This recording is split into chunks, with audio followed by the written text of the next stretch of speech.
Greece. I'm the Vice President of the International Tourism Hospitality Management Society here at Deree. Today I'd like to introduce you Mr. Philipp Brinkmann. Mr. Philipp is half Greek, half German, and he was born in 1980, close to Munich.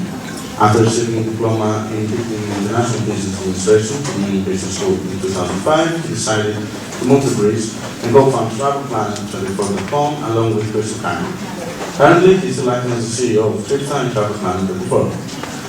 The company started about 2005 as one of the first online travel agencies in Greece, and by 2010, in the middle of the financial crisis in Greece, the company set its goals to expand abroad and become one of the 5 leading online travel agencies in Southeastern Europe.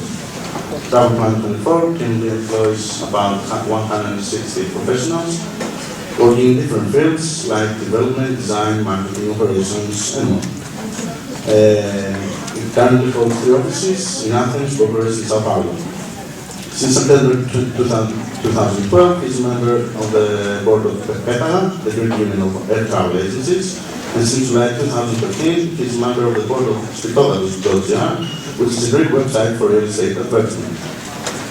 Mr. Philipp loves his work, is a tech enthusiast, the organization junkie, and a good home lover. Please welcome Mr. Philipp Brinkmann in his presentation on failure and executive direction.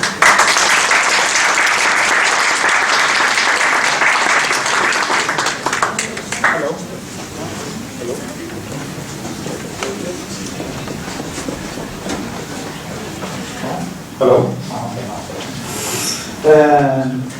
Yes, hi. My name is Philipp, as you probably already realized. I'm going to talk today about failure and change of direction. Before I start, though, I would like to show you a quick video we recently made, which I think expresses quite well our company.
Okay, since there has already been done some kind of introduction, I don't know what it's going to be said at the beginning. I have a quick introduction. I go through it quite quick. Yes, we're an online travel company. We're based in Athens. We started in 2005. I actually came from Germany to Greece in 2005 to start the company together with Christoph. I had the idea in 2004 during the Olympic Games when I was in Milos.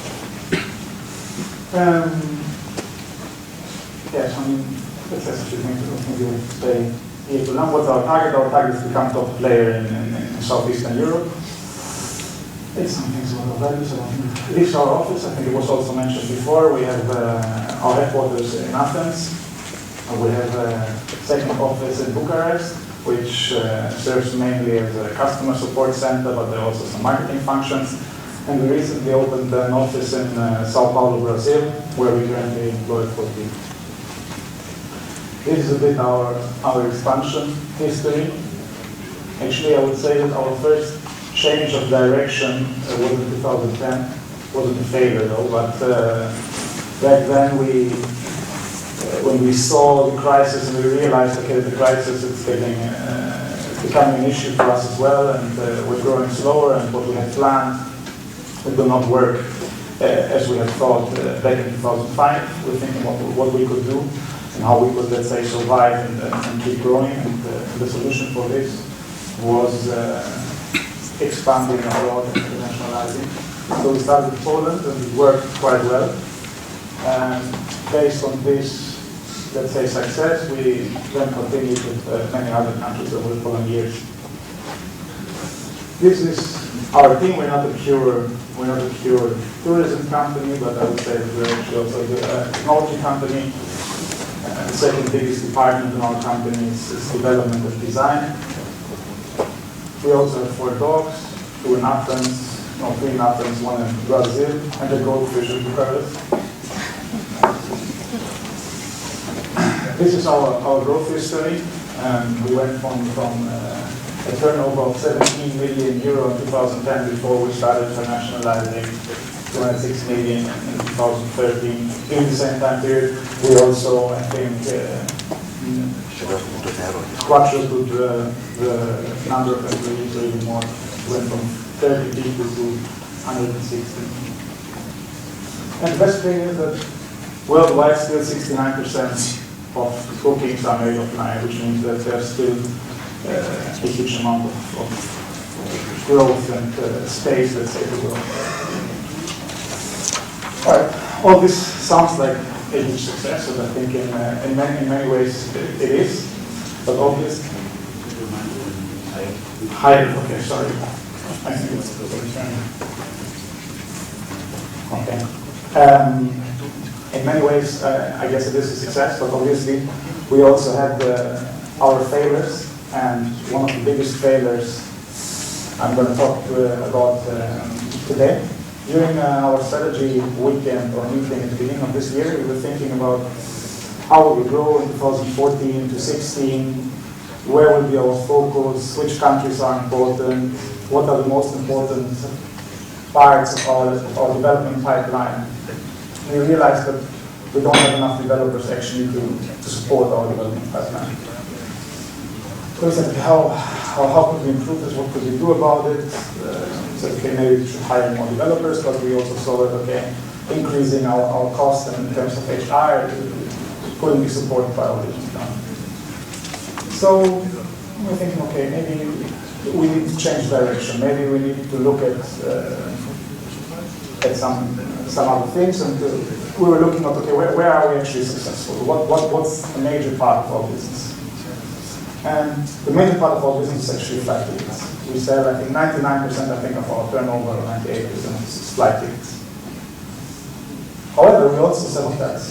So we said, okay, hotels is only 2% of the business. Is it really a good idea to continue with that? Is it really so important for us? Maybe hotel is a failure for us. Maybe we're not good at it. So we looked at the, actually here's a definition of that report. Failure is the opportunity to begin again more intelligently. I agree a lot with this actually. So we looked at the numbers and we saw that, okay, from a pure financial perspective, hotels definitely are a big failure. In 2 years, 2012, 2013, accumulated, we lost like 500,000 euro, not including any opportunity cost. So we said, okay, maybe we should focus on our strength. Maybe we should take the development team which works in hotels and put everything on flights. On the other hand, okay, this was very controversial because hotels is a product we have invested in since 2007, I think. We have a team of 4 developers working on this full time. We have invested a lot of money in marketing, a lot of time, etc. On the other hand, we said, okay, somehow it's only 2% of the business. Yeah? I mean, maybe we should put everything, all our resources, and focus on our strengths. With obviously flights. Apparently, we know how to sell flights well, but apparently, we don't know how to sell hotels. Another reason why I think in our company somehow hotels, we don't want to understand what are the reasons actually, why are people selling hotels. I think one of the reasons why we're not selling hotels well was because they didn't get enough attention because they were too small. Meaning that in a company you have one product which pays, let's say, for all your costs and for all your employees. Having another product which is just a minor product will never get enough attention. So maybe this product in another company would have been a big success if they would have really focused only on this and not on something else. But in our company, somehow it was always, let's say, the little unwanted project. And also what we also looked at is that actually the development pipeline, which seemed so full and so difficult to achieve in 2014 and 15, it was actually much smaller if we wouldn't have hotels. Why? Because there was a huge opportunity cost. And the opportunity cost here was everything you do in hotels. It's not just developing hotels, but it impacts everything in the company. It impacts operational issues. It impacts accounting. We've actually moved to SAP in your accounting system at the beginning of the year, so would have needed a lot of investment in terms of automating processes, etc. Then also last week we launched our mobile app. So also hotels there, we have delayed a lot the development pipeline of the mobile app because, okay, if you have hotels on your website, probably it's difficult not to have them on mobile, which means that the payment actually impacts also the mobile pipeline. And we have a payment scheme, for example, which is also impacted by this. So we saw okay, not only the 4 people we're freeing up, but the opportunity cost is huge. There's so many people, so many departments in our company involved in this. It's slowing down so many things that definitely this would be a way to speed up the pipeline. And we also said, okay, why do we actually sell hotels?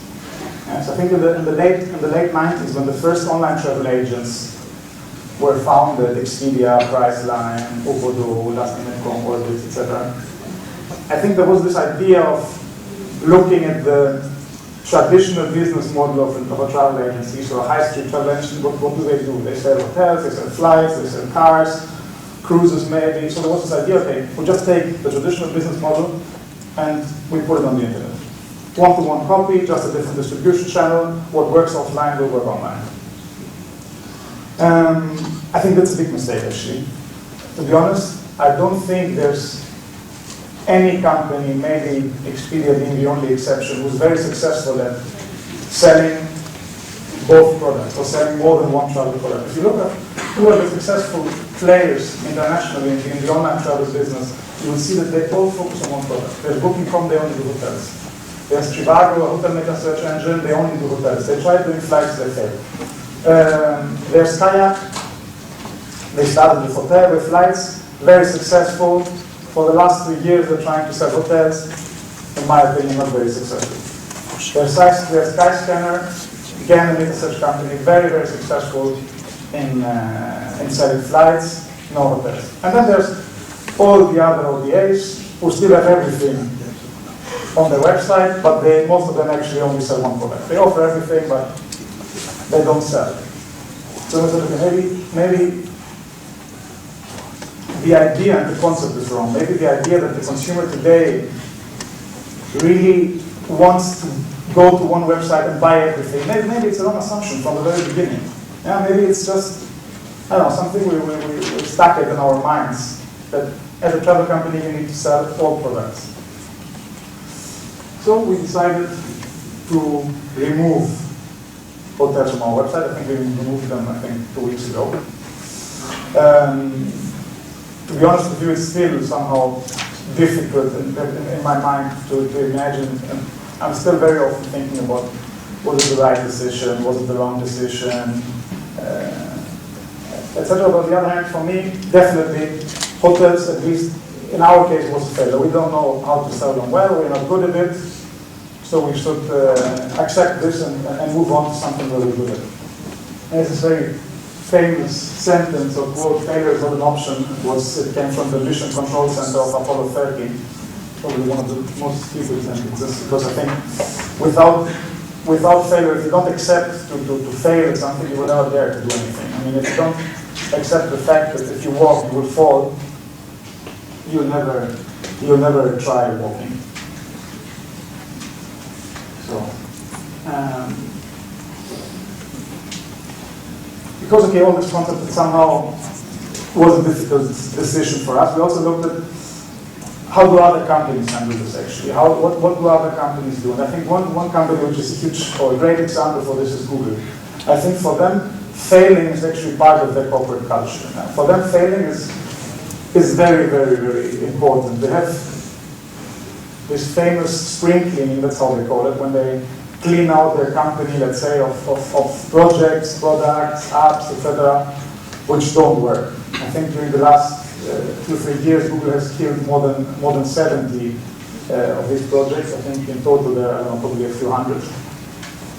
Even the RSS reader, I think when they killed it 2 years ago, when they discontinued it, there were many people using it. I mean, it wasn't a big failure actually. It was actually something which many people were using. Probably in a different company, it would have been quite a successful product. But for them, I said, okay, we need to focus on where we're strong. We need to focus on where we're good, and if we think that this has no strategic value for us, or if we think that over the next years this will decrease, or there are more important areas we actually should invest and put our manpower to it, then we should do that. Another example is Nokia. Actually, okay, they're in a crisis today again, but I think there are probably many companies like this, but Nokia is also a company, they moved from creating paper to creating rubber boots for rain galoshes, to cable network and then mobile. And now, okay, they got bought, but they're Microsoft, and they're definitely in crisis today. And I think it's going to be interesting to see if they can reinvent themselves again and really do change direction, maybe, and become big again, and market leader in a different area or in mobile. Thomas Edison, he failed 1,000 times when he tried to invent the light bulb. When he was asked about it, he said it wasn't 1,000 failures, it was an invention in 1,000 steps. We just needed to iterate. Richard Branson said business opportunities are like buses, there's always another one coming. And I think that's actually essential for entrepreneurship. I think if as an entrepreneur you're not willing to accept that you'll fail, or there's a potential to fail, you'll never dare. I mean, you'll never do it. I think nobody, and not only entrepreneurship, nobody of, let's say, great inventors, entrepreneurs, sports people, adventurers, nobody would ever have dared to try something, to climb to Mount Everest, to board the first plane, to start the first company. If you don't accept that there's a chance that you might fail, and there's a chance that what you're doing is not going to work out, you'll never do it. So I think the failure is not the problem. The problem is that you try to understand why you failed, you try to change direction, you try to iterate. I think it's also the basic concept about startups, and I'm involved in the Greek startup scene, mainly as a mentor and at some events we were sponsoring some. I think that one of the most important processes there is to pivot, to iterate, to change direction, to look at, does my business model work now? What do I need to change? Was my assumption wrong? That's it. That's it. Thank you very much.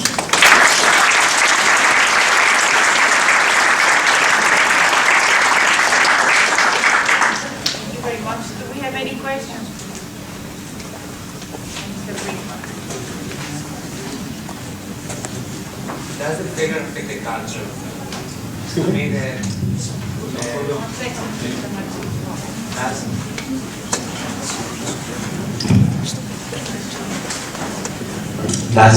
does the failure affect the mentality, the morale, and how the leaders, the top levels affect the others?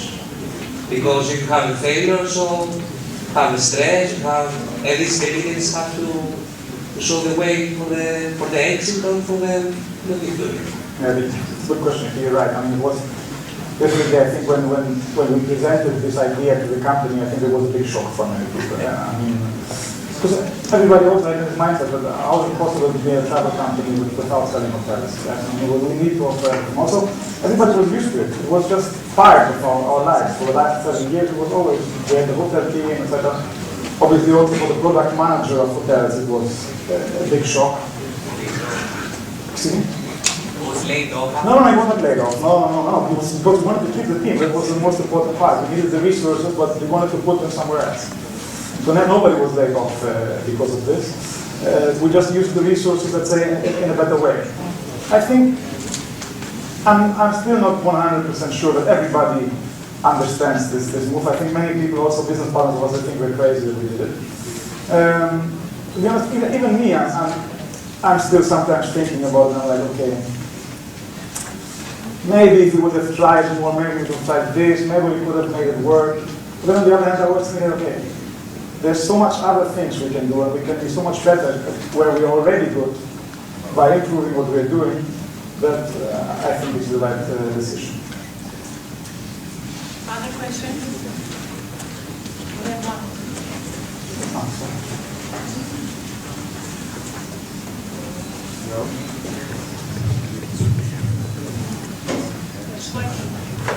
Hello.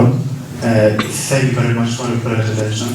I'd like to ask you, as now a travel agency, do you see an opportunity with what happens with the errors these days? Definitely. I think that at least for consumers it will be something positive. I mean, I'm sure that prices will fall on domestic routes.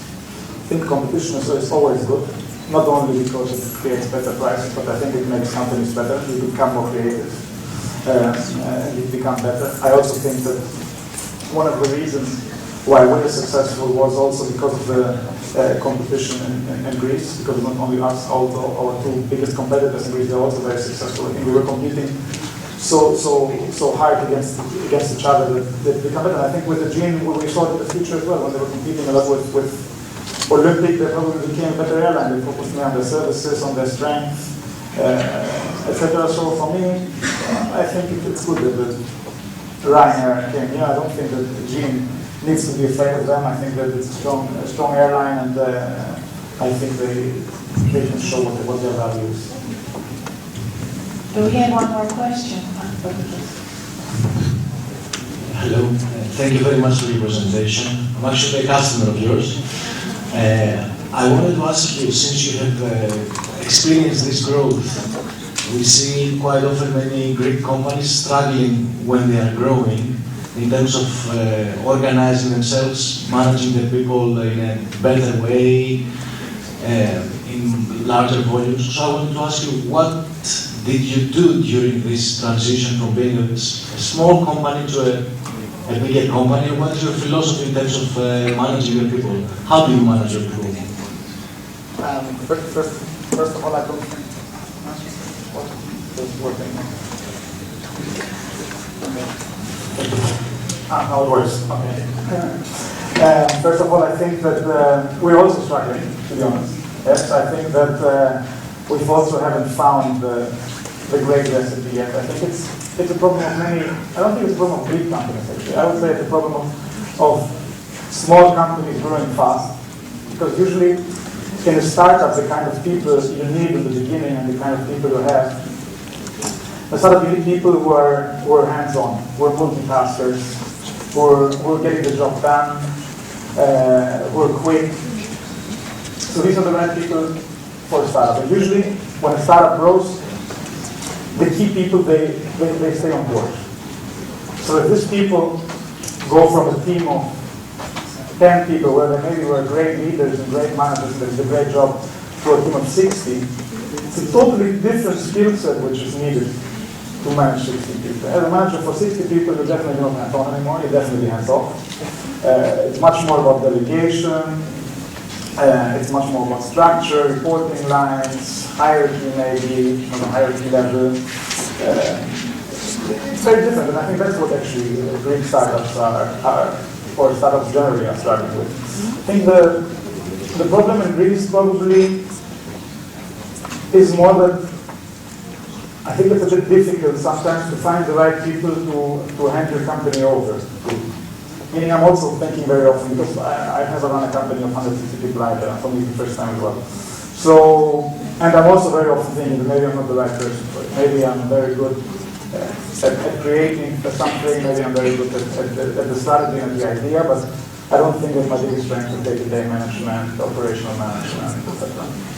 So I also think very often, okay, how could I solve it? Who would be the right person to put in place, let's say, to run the company for me? I think this is the biggest problem, I think, because I think generally that, of course we have companies, of course we have good leaders in Greece, but I think also that many of these startups, they have a very different culture. Yes? We're not, you can see in the video as well, we don't have a corporate culture of, I don't know, multinational company, Dell, Coca-Cola, I don't know where. We're definitely different. And definitely we want a manager who, yes, he puts things in place, yes, he organizes things, yes, he prepares us for future growth, but on the other hand, he or she needs to understand what is the culture of the company, how to manage. Definitely it cannot be, let's say, traditional patriarchal management style like you see the many, let's say, mid-sized Greek companies. And I think this is actually what's making it quite difficult. Probably it needs to be a manager who has worked abroad in some multinational company, who has a more international background, etc. But we understand we haven't found the right solution. I think probably another issue is that many CEOs, they can step down. For me, it would be hard as well, but I think that I can accept that I'm good at some things and I can accept that I'm not so good at other things. So I think with time, but if I find the right person, I will definitely step down. Thank you very much, Mr. Brinkmann, for your presence. Thank you.